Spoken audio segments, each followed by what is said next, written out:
I'm going to try and explain to you a telecoms company without doing telecoms if I can. So there will be tests later on acronyms and all the other clever stuff that we do, seriously. We're not new in the sense of this month we're 13 years old. So we've been on the market since 2006. So let's start off with, what do we actually do? Because forget the numbers and things, that's not really what this is all about. For 12 years, we were this orange bit. The orange bit at the top, and I'll try and not stand in the way here, is whatever type of connection you wanted outside of a building, we did it. Whether you wanted voice through traditional telecoms networks or clever voice over IP over data networks, whether you want broadband, ordinary broadband or superfast fibre. Then we started to do much bigger, clever data networks. So as an example, biggest bookmakers in Northern Ireland is Maclean's. We do a 64-site network for them. Then we'll start to talk about this bit at the end, where we're going to go super fast, and we'll talk about universities and 10,000 megabits. If you think on average, most houses get 10 megabits. 10,000 is the fastest you can buy in the UK at the moment, and we'll talk about universities and things. But last May, for the first time ever, we bought a business that provided service inside the building as well. So now we start to do Wi-Fi networks, contact centres, the whole of unified communications with all your devices talking to each other. I've been an MD or chief exec of telecoms businesses for 25 years.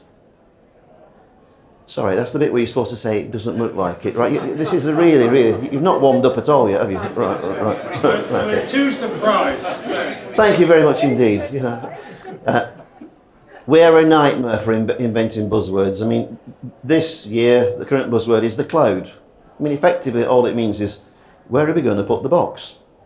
We're going to put it on your premises, in our data centre, in your data centre. So we'll have a look at those types of things as well.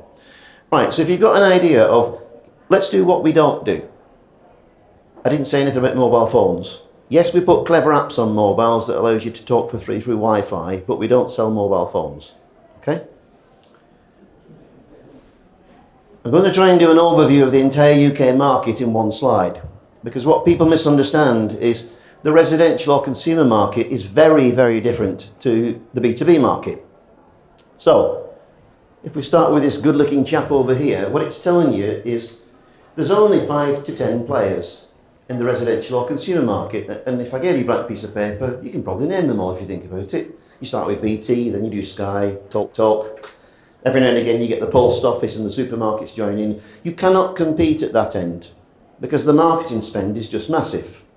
But what is less understood is that the business end is incredibly fragmented.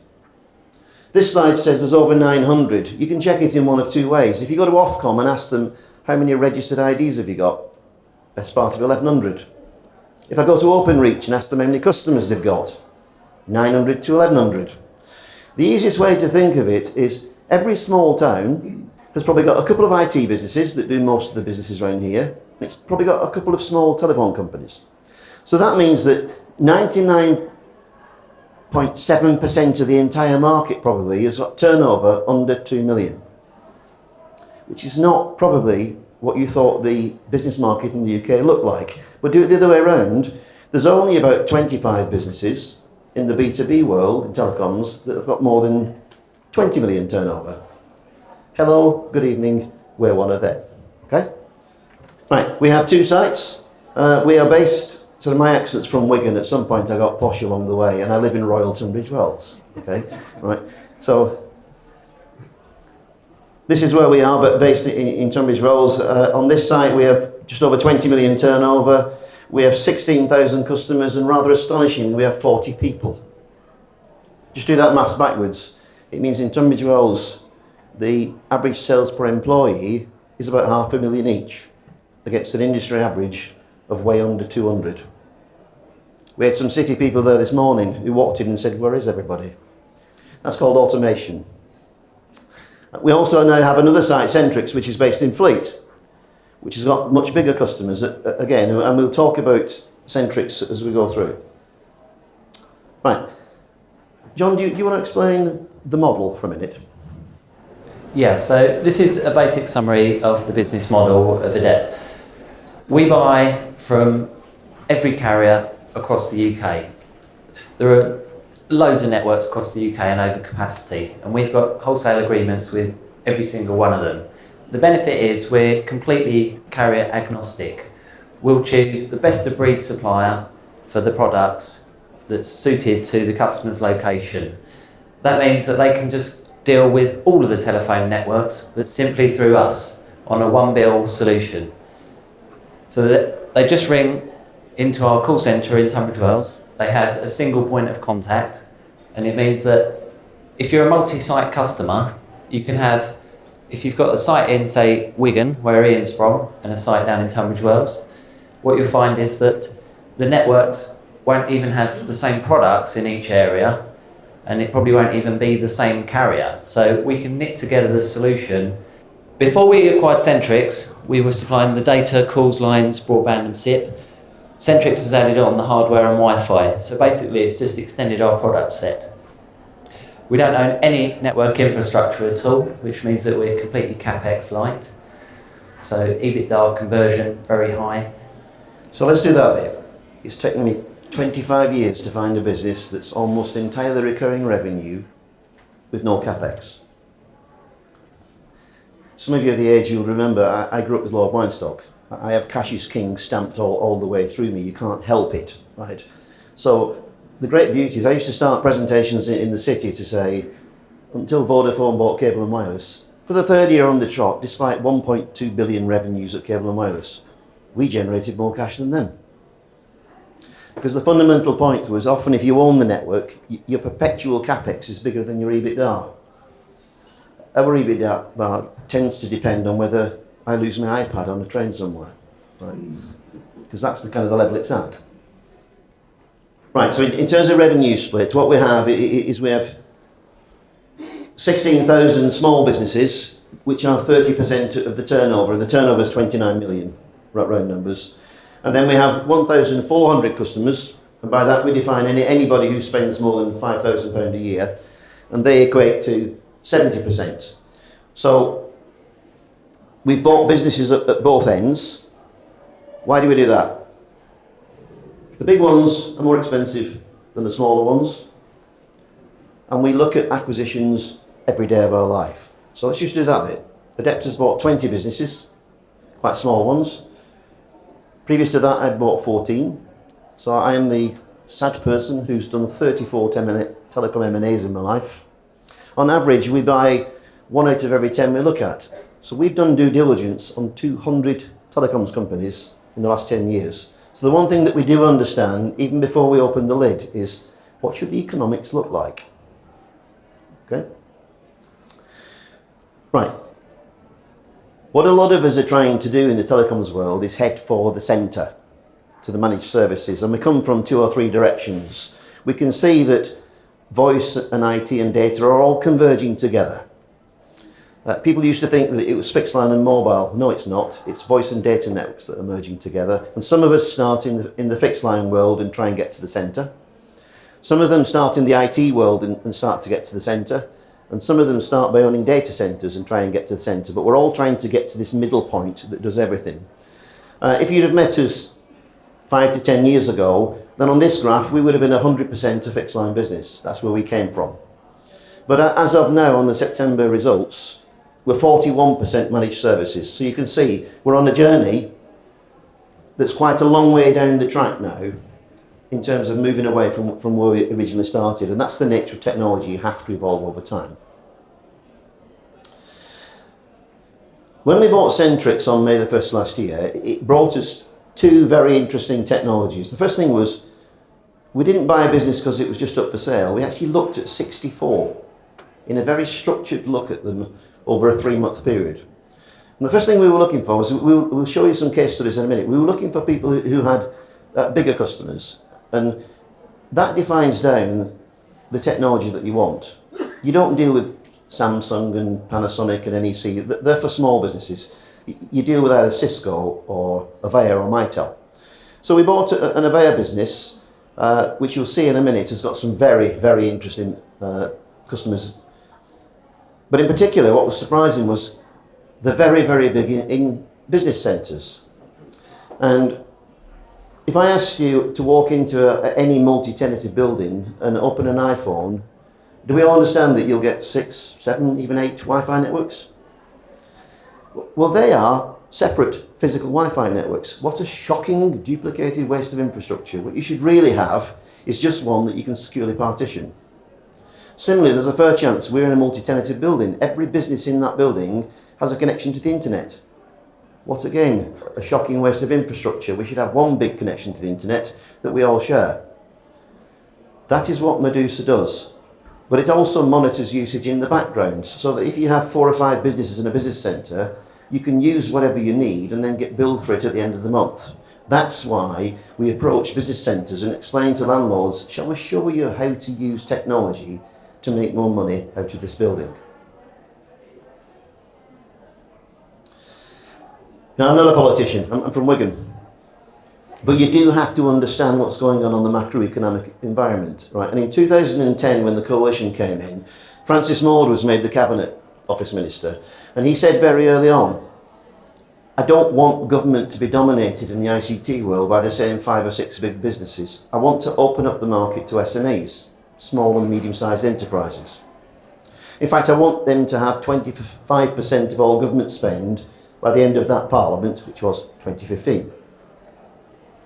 Now, we looked at that, and you'll see in a minute, we had some very big commercial customers and said, what is an SME? It's up to 40 million sales and 250 employees. So turn it round the other way. There aren't many companies in the UK that are not SMEs. But there was no way that a small business was ever going to win a council. So we said, let's give it a go. And the most important thing to do is not to win individual tenders, it's to win frameworks. Because once you're on a government-approved framework, then you receive all the tenders. So that I have a part-time job. The industry trade association, Inopsis, represents probably 85% of all the network service spend by the government. It includes all the big people you'd expect, like BT, Cisco, Virgin, down to people like us. We elect our own leaders. So for my sins, I'm the commercial director of Inopsis. So what? It means if there's ever any cross-industry negotiations with the government on things that affect us all, it isn't BT that leads that discussion, it's me. Now, I don't do that through altruism. I do it because I want to open the marketplace up to people like us to be able to compete.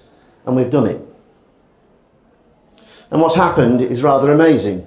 In a period of just over 30 months, we've now put over 30 councils, because we keep changing the slide.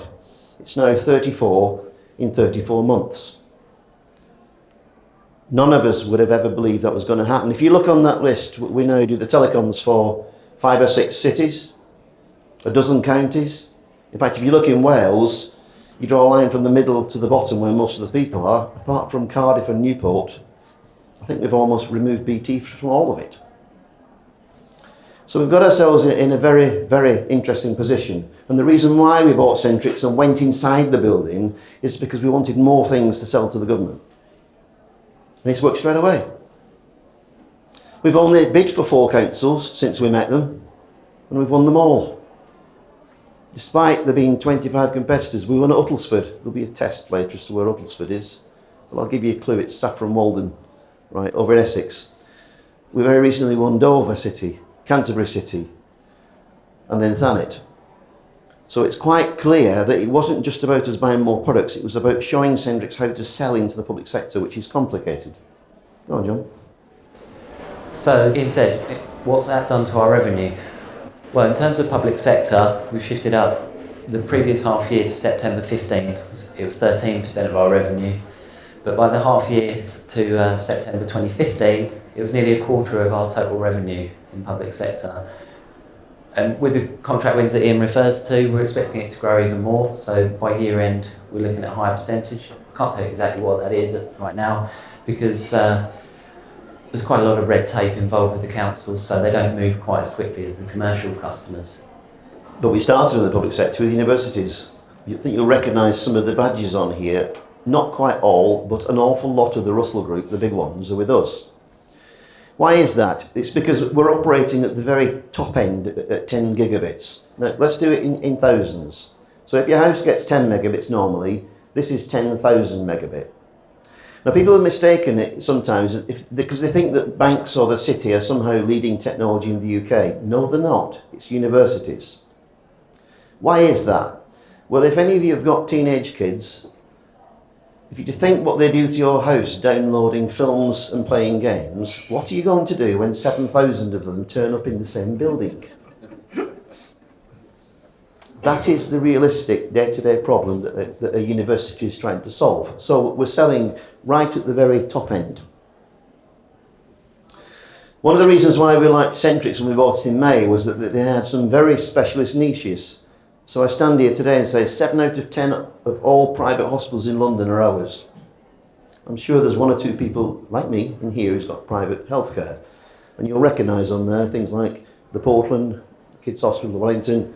The bottom one, we've just won the 4th, 5th and 6th floor of the Shard, because the new £30 million hospital for treating the expats will be in the Shard. We've just kitted it out.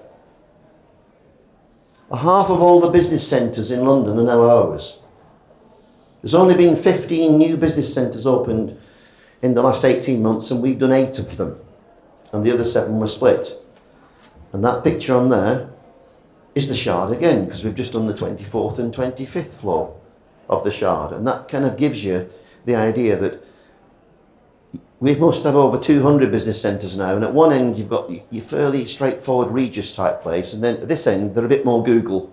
It's a bit more like walking into a 5-star hotel, if you like. But let's not forget where we came from.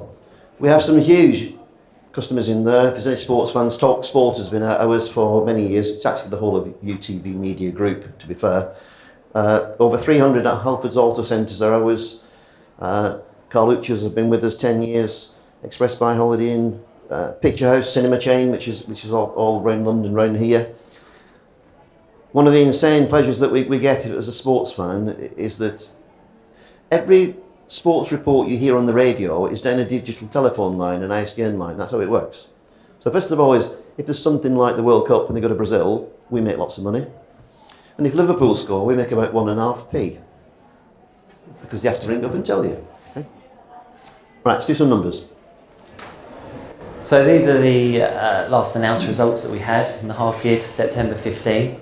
Revenue up just under 23%. If we look at that, basically the underlying business was flat, and the growth is through the acquisition of Centrix, which has got a 5-month contribution in the 6-month numbers. In terms of Centrix's financials, very similar to AdEPT, which meant that when we brought it on board, the increase to revenue pretty much dropped through to Ebitda, in fact a little bit more, just under 25% increase. But probably the important thing is probably the third point down, which is the Ebitda margin at 21%. You might not be familiar with Telecom's businesses, but typically that would be 6, 7, 8 percentage points higher than most other businesses in our sector. Yeah, just take that off a minute. Pure coincidence, we had a visitor in Tunbridge Wells today who said, I've actually been a non-exec of several well-known telecoms businesses. I've only ever seen telecoms businesses in the range of 9 to 12% EBITDA. You guys are at 21. That's automation. That's what the difference is. And then in terms of the rest of the P&L, we're a business where it basically just falls through, increase in profitability. So similar increases to the increase in EBITDA, just under 20% increase to PBT, and 24 on profit after tax, falling through to adjusted EPS up to 10.32 pence for the half year. But as we alluded to earlier, we're a business that's all about cash flow generation, because we have no capex, we own no infrastructure, we are just an office with desks and PCs. So we're all about generating free cash flow and then working out what we're going to do with it. For the half year, we generated 2.5 million of operating free cash flow. In terms of an EBITDA cash conversion, that was 99.2%. That's not unusual for us. I mean, you can see in the prior period, it was 97. We've always oscillated between 85 and 110%. In terms of what we're going to do with it, well, in this half year, we undertook the acquisition of Centrix. So we spent 7.2 million out on acquisition consideration. 7 million of that was on the Centrix deal. So that's driven the net debt number effectively. If we hadn't done the Centrix acquisition, then we would have been virtually zero debt and moving into a cash positive situation, which for us is a bit of a disaster, because if we go and put £1 million of cash into the bank, at the interest rates where they are, we'll be lucky if we get £400 a month return on it, and I don't think our shareholders will be thanking us for that. So back in April 2015, just before we did the Centrix deal, we put in place a new bank facility, which was larger, on a longer term and cheaper than the facility which it replaced. So it's a 15 million facility, spread over 5 years. And if you look, the debt's at 7.6 at the half year, and so that meant that we've got roughly half the facility left to fund future acquisitions. EBITDA growth is not a new thing for us.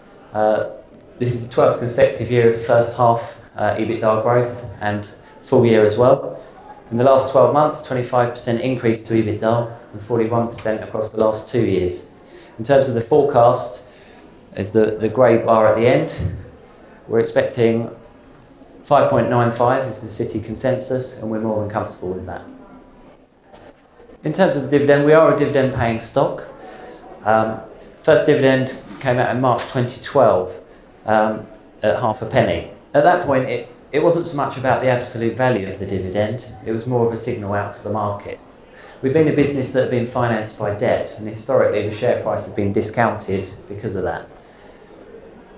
But at this point, we had less than £3 million of debt, and it was kind of the signal out to the market that we didn't really have any debt left, because within 12 months we would have been cash positive. So it's the signal out that the strength had moved to the company and that we were in a position to pay out the dividend. We've got a progressive policy out in the market. So at the half year we announced the dividend up a third to 3 pence for the half year, and the forecast is 6 pence for the full year. We're more than comfortable with that, and progression moving to 7p for next year. So the simple message there is we're an unusual beast on AIM in that we're profitable, it turns into cash, and sometimes we dish it out. In terms of the debt number, we've been oscillating, as a result of doing various smaller acquisitions, we've been oscillating around the £3 million mark for our debt. At that level, we could have gone cash positive, as I said, at any point in time, because within 12 months we could have paid down the debt and been cash positive. But where the interest rates were, very little point. We might as well leverage the balance sheet and generate increased profitability. What do we pay on our debt? So we're paying 2.3% over LIBOR on the drawn money and 0.9 on the undrawn element. When debt's that cheap, you might as well use it. Okay. One of the guys asked me earlier on, has there been any significant changes in the shareholder base in the last 12 months? And the answer was yes. What you see on here is Downing, an inheritance tax fund, who've gradually been building a stake since round about this time last year, and it's now sat at 4.7%. I call that the boring tick. What I mean by that is there's long been tax incentives to invest on AIM, as some of you well know, but the big funds are a bit schizophrenic about it because they don't like the risk of AIM. So when a big inheritance tax fund says, actually, you guys have been profitable for 12 years, we're coming in, that's why I call it the boring tick. You know, there's quite a few other institutions in there, but you'll see a lot of them are private client, high net worth people, which is why we're here. And finally, shareholder benefits. We do operate a shareholder benefits scheme. There are probably nearly 100 members already. Any shareholder with more than 250 shares, which is currently around £550 to £600, gets free residential line rental worth around £120 a year, so that's a 20% return. If you'd like to register, buy some shares and contact me. Right, at that point, we'll throw it to the floor and we'll just take questions as they come. If you just slide 17 for a moment, please. You've got 04 to, let's say, 08, you've got tremendous growth. Then you've got 5 years when it's relatively flat, and then you've got tremendous growth again. What was the reason for the levelling off and then the restarting of growth? So in this early period, it was a period of a number of acquisitions. And at this point in time, we've done nothing really clever. We've taken £1 of equity, matched it with £1 of debt. Back in 2008, debt became very unfashionable. The share price got heavily discounted because of that. So what we said was, I mean, we were never worried about the level of debt because we're hugely cash generative. I mean, virtually 100% Ebitda to cash conversion. So paying the debt back was not an issue for us. At this point in time, we had 12.25 million of debt, which was our peak level. We spent the next 4 years paying down the debt, down to £3 million. And so we didn't buy any businesses, but the core underlying business just remained flat because the profitability, we weren't bolting on any acquisitions. What you can see back in 13-14, when we started to go back on the acquisition trail, we did a small acquisition in the year ended March 14. And in the last 2 years, we've done some slightly larger acquisitions. So let me phrase it another way. Okay, so you've seen us have periods of regular acquisitions, and you've seen us have periods where we've done none, because debt went pretty spectacularly out of fashion in 2008. But we still managed to drive organically profitability up, despite the worst recession and the worst Ofcom regulatory environment we've ever seen. Because in that 5-year period, Ofcom regulated the price of telephone calls, particularly mobiles, down by 40% per annum. So despite the worst environment you could possibly throw at us, we still made more money. That's the context. Okay. Ian and John, I know that the preferred growth mechanism is to acquire customers through acquiring competitors, for want of a better word. We've got Telecom being an example. And I presume that would be how you seek to develop the company going forward. And seeking confirmation of that, really. Assuming the same strategy going forward. One of the slides said that we set up a revolving credit facility of 15 million last April. We've only spent half of it. We look at businesses every day of our lives. We've looked at 21 since the 1st of December. When I find one I like, I'll tell you about it, but not until then. We never ever comment, but we look every day. We looked at one this morning. Okay, it's the nature of what we do.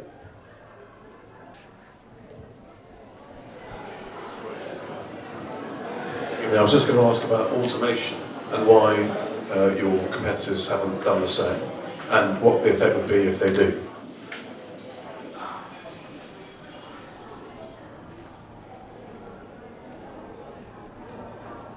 I started by running very large businesses. For example, I was the boss of cable for London, Kent and Essex. There was a period where Richmond was a bit challenging for me because I'm the man that cabled Richmond. Right? And in those days when we were running very large businesses, what we realised was if you start off with systems that are not very good and you merge several businesses together, it's really hard to get to the point where you want to be. So, from day one, we automated a blank piece of paper. And there is not a single product that we do or process that we do that is not automated. So, it's very hard unless you do what we did, which is completely start again with a blank piece of paper. So if anybody wants to try and copy it, well, 13 years in, nobody's got anywhere near. Okay, that's the reality. This gentleman, in case you don't know him, is the man from Investor Chronicle, Mr. John Rosier. Okay. Just on the acquisitions, and you say you've looked at 21 or whatever in the last few months and everything, what determines what's, ones you're interested in and would go ahead with, and why do you just throw others out of the window and forget them? Okay, I'll start, and when I slow down you pick up the next ones. You want too much money, out you go. Okay, that's always one of them. First bit, there's all sorts of reasons why we turn things down. We don't need to do deals, so we'll do deals when we find what we want. So I'll try and go through the last 2 or 3 months. You have a product that we don't do, but it's subscale. We're not setting up the systems to do it. It's a complete distraction to what we do. We're not doing it. Another one, You have a business that requires a field engineering force, but it's nowhere near the south. It's based in Newcastle or Manchester. I don't want to try and run men in vans hundreds of miles away. Go on, John, you next. So the first question we ask people when they come in is, we say, so what's your claim to fame for the business? And if they've got one, the chances are we don't want to buy it. Because it will normally be one customer that's 85% of the revenue. If we buy that and that customer walks, we might as well tip the money down the drain. We are convinced, for example, that the economy in London will grow much faster than the rest of the UK across the next 5 years, and therefore we would strongly prefer you to be aimed in that direction. We prefer you to be something that we already do, so we can bulk it up and get economies of scale. You're getting the hang of this, it goes on and on and on. So what it means is, very quickly, when you've been doing this as often as we have, we understand what you should look like before we open the numbers. And if you're way out and running a bad business, we're probably not going to touch that one either. Okay? Another one. It's miles easier to buy a business that's owned by 1 or 2 people than one that's owned by 5, because 5 people can't agree on anything. You were there forever. There's all sorts of practical reasons. We don't buy businesses because people are afraid of technology. I used to joke and say, for a living, I do births, divorces and retirements. There are reasons in people's personal lives why you sell businesses, not because you wake up and decide I don't like the industry anymore. That's not how it works. It's divorces and things like that. Or somebody wants to retire. That's what drives sales. You mentioned the very high success rate with public sector clients post the Centrix acquisition. Is it fair to assume that your percentage of public sector businesses are going to increase going forwards? And also from a client administration point of view, does it make any difference to you whether it's public or private sector? Okay, there's two bits in there. Yes, I would hope that the public sector piece continues to increase, but on average they take 6 months to install. So the numbers will go 24, 25, 26, not suddenly 30, 40, whatever, unless we do an acquisition. That's the first point. So, yes. In terms of looking after them and support costs, it depends on what the product is. In terms of connectivity in Tunbridge Wells, and you're not going to believe this one, there's a lady called Katrina, and she looks after 30 councils on her own. Just please don't tell them, because they think it's complicated. Pembrokeshire County Council on its own has 375 sites. Now she has a friend in case she has lunches and things like that. Right, that's the degree of automation. So the answer is no. Actually, the sales revenue per employee gets bigger and bigger the larger the customer gets. Is that fine? And we're right to the back now. Okay.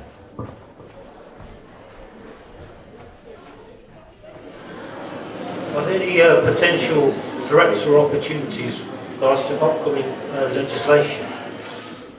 No, not really, is the very simple answer to it. If you look at the Ofcom review of Openreach that came out last week, please don't get confused. We are exceptionally boring people. We are very, very detailed. We read every single word that comes out of Ofcom. The other day, we didn't look at the BBC headlines. We'd read the full 112 pages by 10 o'clock in the morning, just to have a look what's happening. What I think is going to happen is this.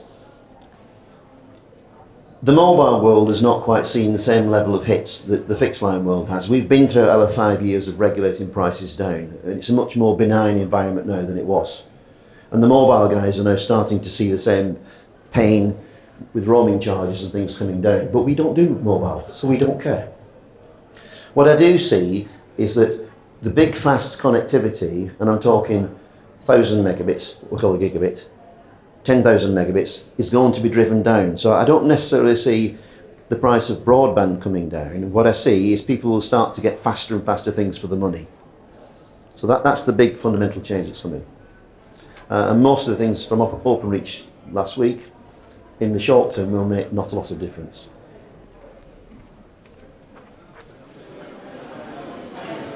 What's happened to the management of Centrix since you took over the company, and how do you value people when you do make acquisitions? Go on, John. So when we took over Centrix, there were three guys involved in the business that owned it, roughly a third each. We already knew that one of them wanted to leave the business because of his age, and I sat next to him at an acquisition lunch and he quite openly said to me, I've got a house in the south of France and I'd like to go and live in it. So we knew he was going before we even put an offer on the table. We do require, when we buy a business, that the vendors will stay on for a period of time, at least for the earn-out period, because the way we pay for a business is we pay a proportion up front and then a performance-based earn-out, so it's kind of self-regulating the price. Generally, the vendors will want to stay on for at least the earn-out period, and we would prefer them to it as well because it provides consistency for both the staff and the customer base for the transition. In terms of Centrix, we'll be keeping certainly some of them. We've kept all the other employees, we've had no changes.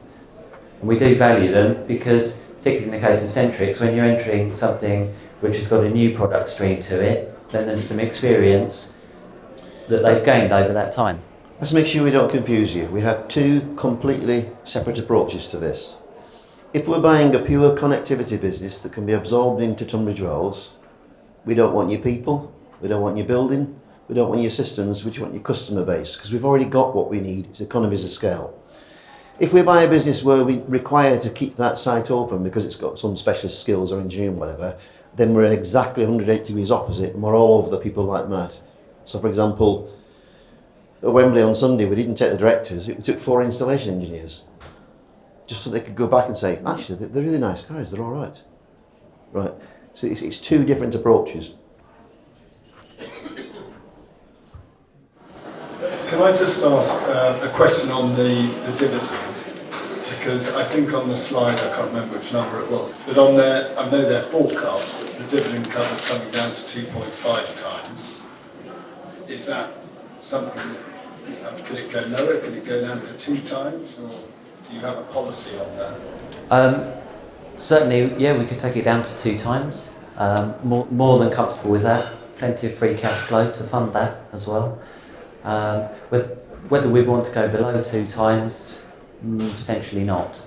Okay, and a follow-up is on the buybacks and that your sort of, I see occasionally your buyback of shares. What's sort of driving that strategy and also what are the tactics?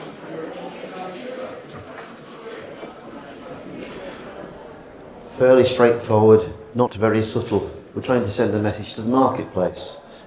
We've still been in a situation where we can see the analysts' assessment of where the share price should be is way above where we are now. So every now and again we go and buy some to say we haven't lost faith in this. We use our own money, which is why we don't go in and buy £1 million.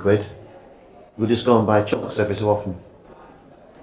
We haven't bought any for a few weeks because China was a bit messy and there was no point. Right? But will we go back again at some point? Yes.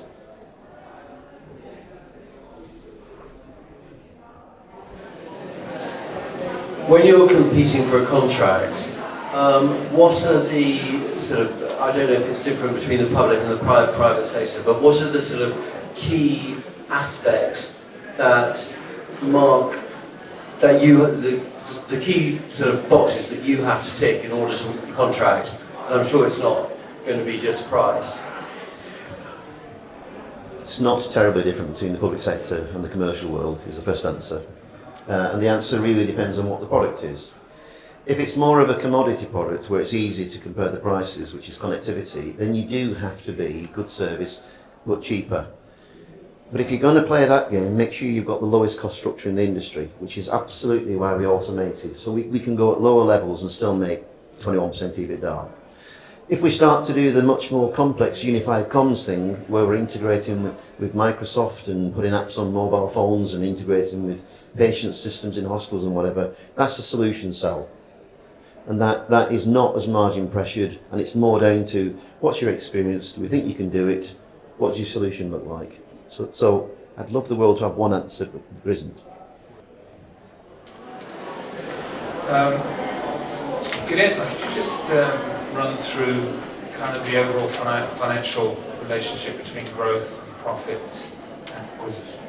Because you have referred to Ebitda a lot, but that's before depreciation and amortization.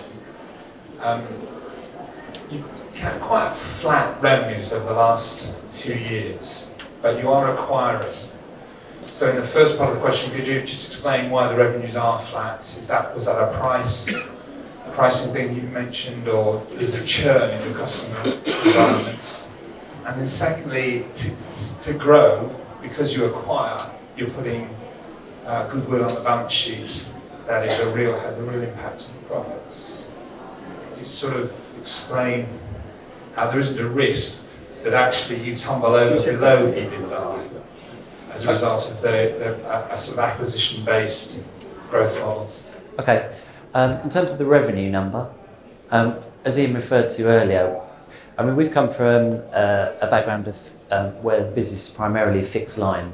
And if you'd have met us when the business was first started, it was virtually all call revenue, which is the one thing, you know, everyone's been doing fixed to mobile substitution, finding other ways to contact people, so they're just not picking up the phone as much. So those volumes have been impacted. But more significantly is the regulation and the regulatory environment we've been sitting in for the last 4 to 5 years, and particularly in terms of mobiles. In terms of a customer's bill, 50%, although probably the volume of calls to mobiles only accounts for 10 to 15% of the bill, it normally accounted for 50% of the actual value of the bill. Ofcom, we're trying to wonder, why can we make phone calls landline to landline for a penny, but when we call a mobile, it was costing people 10 to 15 pence a minute? And the reality was that the mobile networks were charging an entrance fee for the landline calls to get onto the mobile networks.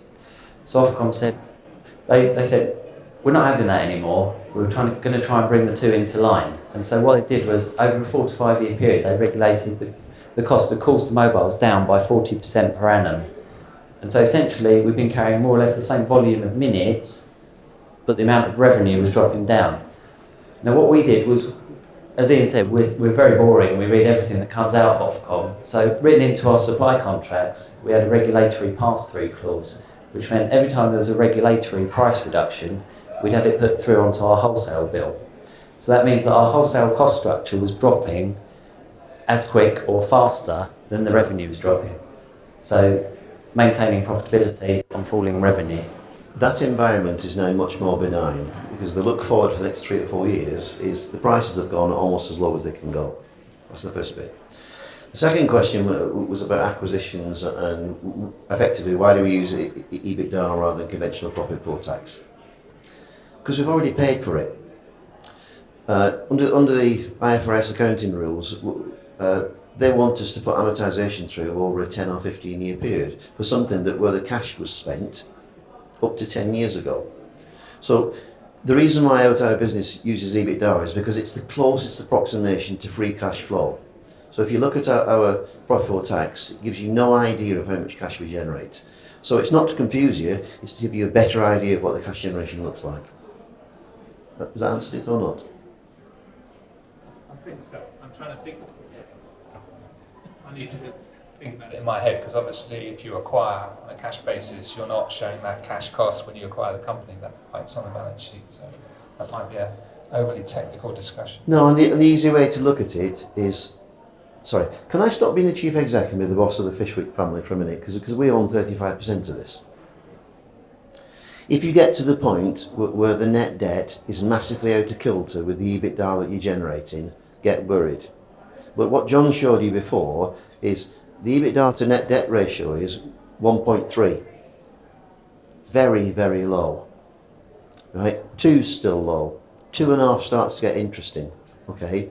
So, if we were paying too much for deals and it wasn't coming through as profitability, then that debt to EBITDA ratio would start to climb away, and then you should get worried.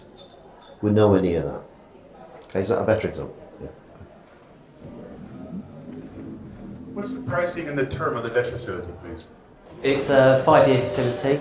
It's an RCF facility, meaning that we repay and draw down as and when required.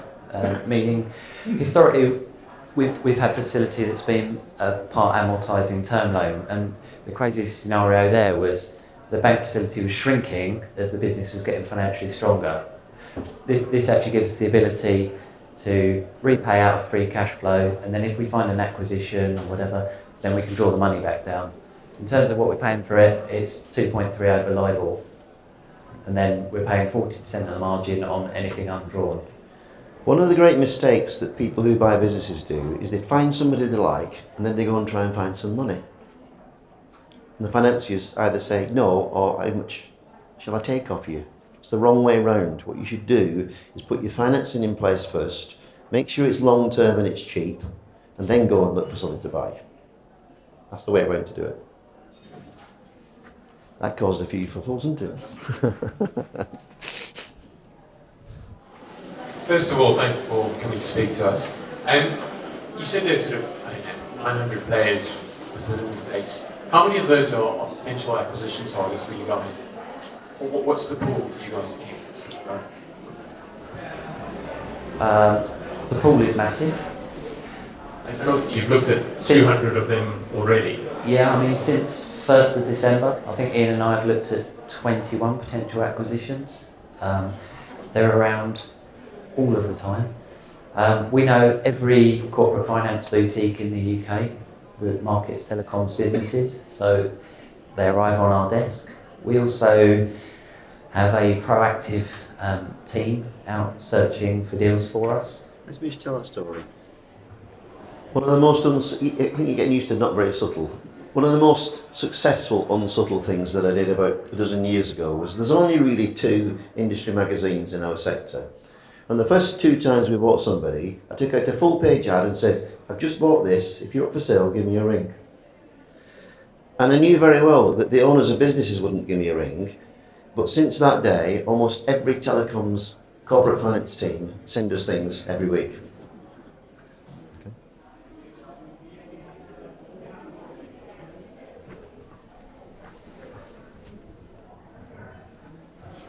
When we were talking about winning deals, could you just say what proportion of your profitability comes from pure connectivity contracts? And also, of those other sort of 20, 25 large businesses that compete with you, how many of those businesses have sort of similar automation, similar sales per head, you feel are competing with you on a level efficiency playing field? And are they improving? You know, are people catching up with you? So the first question was about connectivity and how much of the revenue is it and profitability is coming from connectivity. And the second question was talking about your competitors in connectivity. Yeah. So in terms of connectivity, I mean, we're a business that's 93% recurring revenue.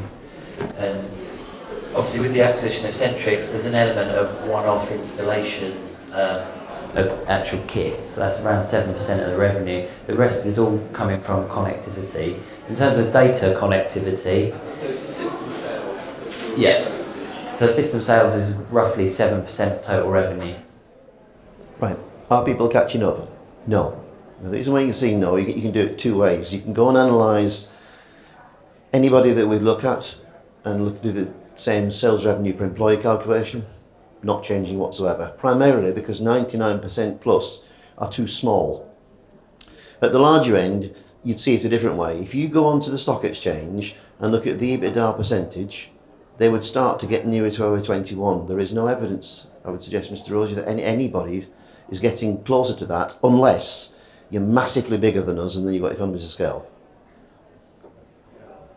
Is that fair? I think you said yes. Right. It's kind of a follow-on from that acquisition question. You said you've got criteria that are sort of, you know, a lot of people are dropping out and are not of interest. So, of that 900 then, the ones of interest, if you sum that up, what's that kind of addressable market? Right, okay, let me try and take one. If we wanted to bulk up another Avaya business, there are over 400 Avaya resellers in the UK. That's the first bit. They're all of interest. Okay. The second one is if you probably have more than 1.5 million sales, then we'll look at you. So that probably in the connectivity world adds about another 500. There's a lot. with such high recurring revenues, what sort of multiple would you be looking at if someone came to take you out? And who is that most likely to be? What sort of, are we talking, well, ADT?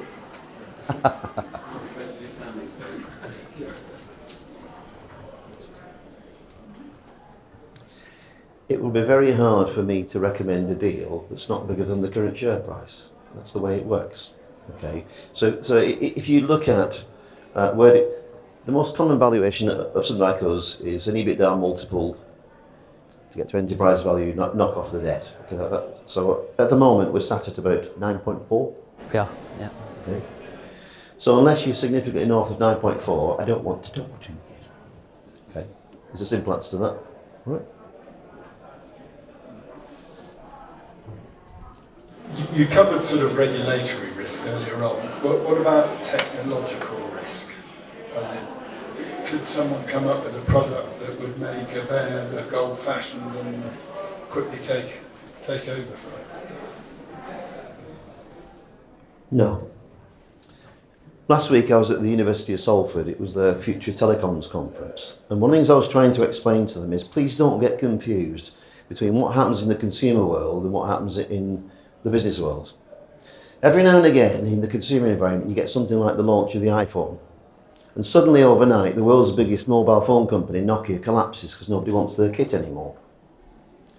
So consumer market is sometimes revolution. The business market is always evolution. Nobody ever goes to work, and I defy any of you to say, I saw a great advert on the telly last night, I'm going to rip out all my stuff, all my connectivity, and I'll just start again. It doesn't work like that. So that's why I say the business world is always evolution. It changes over time. When I raised the money 13 years ago, people said to me, what do you think about voice over data networks? I was asked the same question last week. Can I ask you to explain to a fairly ignorant person in this area, what is the difference between what you offer and what something like Maintel, alternative networks, or perhaps even Telecom? Maintel or alternative networks. Okay, for those of you who are not familiar with those names, there's only about half a dozen telecoms companies on the stock exchange, and that was 2 or 3 of them. We're a bit like a Venn diagram in the sense of we're all similar and we overlap, but the things that are different. I'll take them one by one. Maintel, there's a clue in the title, it started off as a maintenance company. So they tend to have more maintenance than we do, but they don't have as much connectivity. But otherwise, they're relatively simple, except for they bought a mobile business and I didn't. But there are similarities. Alternative Networks has been a fantastic story for a good 10 years, until a slight problem last week. They are a bigger version of AdEPT, but with a mobile arm, and we don't have a mobile arm. Okay? Telecom are in a very different scenario. They have the monopoly in Hull. I don't know if you understand that Hull's the only place where BT don't actually run the network. It's Telecom, which was Kingston, that's where they are. So they are an infrastructure player, and 3 or 4 weeks ago they sold to City Fibre all of their infrastructure outside of Kingston because they couldn't make it work. Okay, so the answer unfortunately is we're all similar but we're all a bit different. Okay. Sounds as though the most like you is alternative networks, probably. I would say there are very distinct similarities and differences. Alternative like us do not own infrastructure, so in that sense we're similar. But they have a big mobile arm and we don't, so in that sense we're different. So if you look at, well, some of you may have seen that they had a profit warning last week and went down. That's because of regulation on roaming prices in mobile that makes no difference whatsoever to us. After you two here this evening, you two guys, who's the next most important person in the business? John has been to Tunbridge Wells, okay, and had a look at it to see where this automation was coming from. The automation was done by our COO, Amanda. So there's no doubt in the first 5 years, Amanda was fundamentally the person who created this. As time goes by, it's probably more and more now down to selling. Okay, so it's changing slightly over time.